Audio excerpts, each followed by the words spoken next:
Welcome back to World Music Facts. If you love discovering the true stories behind legendary songs, make sure to subscribe to our channel. Like this video, leave a comment, and share it with your friends. Your support inspires us to bring you more incredible music stories from around the world. Today, we are exploring one of the most emotional and iconic songs ever recorded, I Will Always Love You. Millions of people know this masterpiece through Whitney Houston's unforgettable voice. But very few know the remarkable story hidden behind this legendary song. The journey of this timeless classic is filled with friendship, difficult decisions, heartbreak, loyalty, and one of the greatest performances in music history. Many people believe Whitney Houston originally wrote and recorded this song. In reality, the song was created almost 20 years before Whitney made it famous around the world. The original songwriter was American country music legend Dolly Parton, who wrote the song in 1973. Surprisingly, this was never intended to be a romantic love song. Dolly Parton wrote it for someone very important in her professional life. During the early years of her career, she worked closely with country music star Porter Wagoner. He helped introduce Dolly to a wider audience, gave her opportunities on television, and became one of her biggest supporters. As Dolly's popularity continued to grow, she wanted to become an independent artist and build her own career. However, Porter Wagoner wanted her to continue working with him. Their professional relationship reached a difficult point, and Dolly struggled to explain why she needed to move forward on her own. Instead of arguing, she decided to express her feelings through music. She sat down and wrote, I Will Always Love You. The song was her heartfelt goodbye to someone she deeply respected. Its message was simple yet incredibly powerful. I am leaving, but I will always appreciate and care about you. When Porter Wagoner first heard the song, he became emotional. According to Dolly, he was moved to tears and admitted it was one of the most beautiful songs she had ever written. Although their partnership ended, they continued to respect each other throughout their lives. The song was released in 1974 and immediately became a huge success in country music. It reached #1 on the country charts and established Dolly Parton as one of Nashville's greatest songwriters. Several years later, Dolly re-recorded the song in 1982 for the movie The Best Little Whorehouse in Texas. Once again, it reached the top of the country charts. Very few songs have become #1 twice by the same artist, making this achievement extremely rare. Then came one of the biggest turning points in music history. During the early 1990s, Whitney Houston was preparing to star alongside Kevin Costner in a romantic drama, The Bodyguard.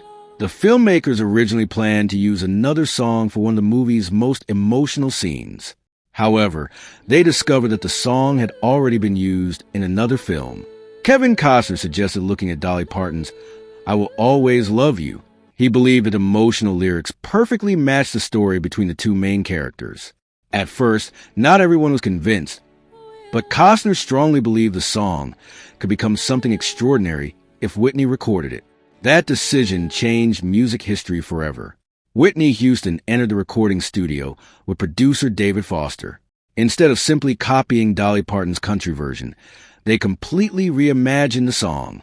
They transformed it into a dramatic pop and soul ballad that showcased Whitney's extraordinary vocal ability.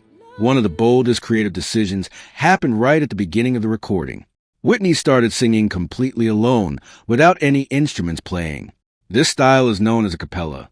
Many people involved in production were unsure whether audiences would enjoy such a quiet opening. It was unusual for a major movie soundtrack. Kevin Costner insisted they keep it exactly as it was. He believed the silence before the music made Whitney's voice even more powerful. His instinct proved absolutely correct. Today, those opening words have become one of the most recognizable moments in music history. The instant listeners hear Whitney sing those first lines without any instruments, they immediately know what song is coming. As the music gradually builds, Whitney's emotional performance grows stronger and stronger until it reaches one of the most unforgettable vocal climaxes ever recorded. Her incredible control, emotional delivery, and breathtaking high notes turn an already beautiful song into a global masterpiece. Few songs have ever demonstrated the emotional power of a human voice quite like Whitney Houston's version of I Will Always Love You. In the next part, We'll discover how Elvis Presley almost recorded this song, why Dolly Parton made one of the smartest business decisions of her life, how Whitney's version broke historic Billboard records, and why this song continues to touch millions of hearts around the world even decades later. Long before Whitney Houston recorded this unforgettable masterpiece, another legendary singer wanted to perform it. That singer was none other than Elvis Presley, often called the king of rock and roll. When Elvis expressed interest in recording "I Will Always Love You," it seemed like a dream opportunity for Dolly Parton. However, there was one major problem. Elvis's manager, Colonel Tom Parker, insisted that Dolly give up half of the song's publishing rights as part of the agreement. Publishing rights are incredibly valuable because they allow the songwriter to earn royalties whenever the song is played, sold, streamed, or performed. For many young artists, giving up those rights to have Elvis record their song might have seemed like an easy decision. But Dolly Parton made one of the bravest and smartest business decisions of her career. Even though she admired Elvis and knew his version could become a huge hit, she politely refused to sign away half of her ownership. She later admitted that making that decision broke her heart because she had always dreamed of hearing Elvis sing her song. However, she believed the song belonged to her, and she wanted to protect the work she had created. Years later, that decision proved to be incredibly wise. By keeping full control of her publishing rights, Dolly continued to receive royalties as the song became one of the biggest hits in music history. She has often said that saying no to Elvis was one of the most difficult but most important decisions she ever made. Then came Whitney Houston's breathtaking version in 1992, released as part of the Bodyguard soundtrack. The song quickly became a worldwide phenomenon. It climbed to the #1 position on the Billboard Hot 100 chart in the United States and stayed there for an astonishing 14 consecutive weeks. At the time, this set a new all-time record for the longest-running #1 single on the Billboard Hot 100. The song didn't just dominate America. It reached #1 in country after country, becoming a global anthem of love, farewell, and emotional strength. Millions of copies were sold across the world, making it one of the best-selling singles by a female artist of all time. The soundtrack album for The Bodyguard also became one of the best-selling movie soundtracks in history, with tens of millions of copies sold worldwide. Whitney Houston's performance helped transform both the film and its soundtrack into cultural landmarks that continue to influence music decades later. The song also received major awards and recognition. Whitney Houston won the Grammy Award for Record of the Year and Best Female Pop Vocal Performance in 1994. Critics praised not only her extraordinary vocal ability, but also the emotion she poured into every line. What makes this song truly timeless is its universal message. Although it was originally written as a farewell between professional partners, listeners around the world connected it with many different moments in life. Some hear it as a romantic goodbye, others dedicate it to family members, close friends, or loved ones they have lost. Its lyrics speak about gratitude, respect, and wishing happiness for someone, even when life takes people in different directions. Dolly Parton herself has repeatedly expressed how proud she is of Whitney Houston's version. She has said that when she first heard Whitney sing the song, she was overwhelmed with emotion and believed Whitney had taken it to an entirely new level. Rather than feeling overshadowed, Dolly celebrated Whitney's success and appreciated the new life her song had been given. Even today, decades after its release, "I Will Always Love You" continues to inspire singers around the world.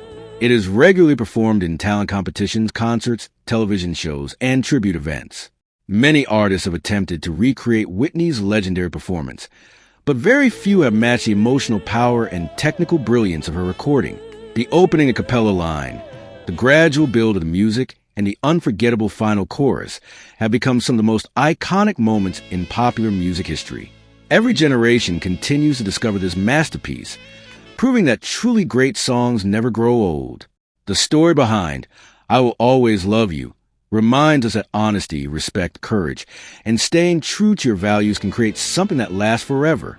A farewell written with kindness became one of the most beloved songs the world has ever known. Thank you so much for watching this episode of World Music Facts. We hope you enjoyed learning the incredible history behind this legendary song. Now we'd love to hear from you. When you hear "I Will Always Love You," which version touches your heart the most? Dolly Parton's original or Whitney Houston's legendary performance? Let us know your thoughts in the comments below. If you enjoyed this video, please subscribe to our channel, like this video, share it with your friends, and turn on the notification bell so you never miss another fascinating music story. Thank you for watching, and we'll see you in the next episode of World Music Facts.